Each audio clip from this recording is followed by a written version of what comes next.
Je vais maintenant vous expliquer comment faire un swing de kettlebell. Ça va prendre énormément de temps pour comprendre la biomécanique du swing de kettlebell et je pense avoir maintenant tous les éléments pour vous montrer la technique la plus efficace et surtout pour ne pas se blesser parce que c'est un mouvement qui est balistique. La moindre erreur ne pardonne pas.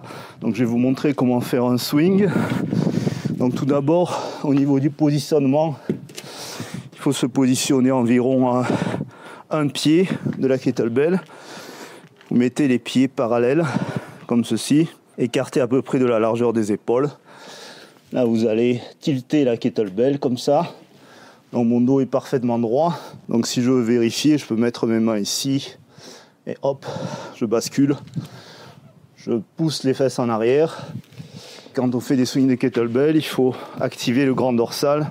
C'est-à-dire, il faut faire comme si on voulait casser la poignée de kettlebell. Donc on fait une torsion comme ceci, donc ça permet d'activer le grand dorsal. Et ce que je peux faire au début, en fait, c'est des passes. Donc je vais passer la kettlebell comme ceci pour initier le mouvement.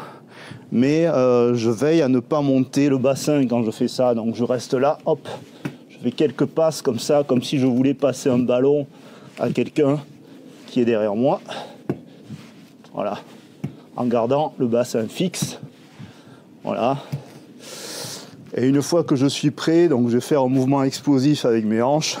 Donc je vais pousser mes hanches vers l'avant.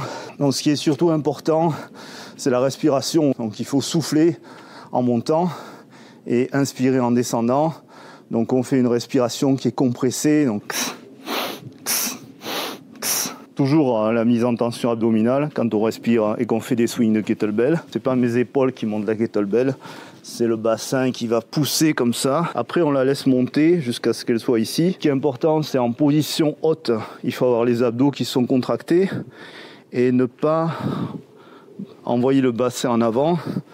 Donc il faut rester bien droit, contracter les fessiers mais pas trop les contracter non plus. En fait, il ne faut pas crisper les fessiers parce que sinon on va avoir tendance à pousser le bassin en avant.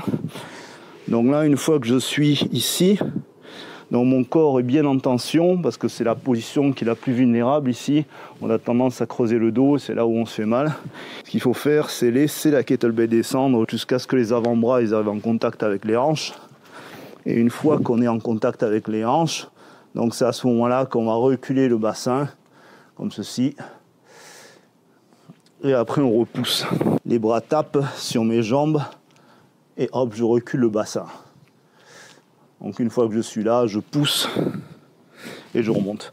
Donc ce qui est important, c'est évidemment la mobilité. Donc si vous n'êtes pas capable d'être dans cette position-là avec le dos droit, jambes fléchies et bassin tiré en arrière, à ce moment-là, il faut travailler d'abord sa mobilité avant de s'attaquer au swing de kettlebell, parce que sinon vous allez vous faire mal.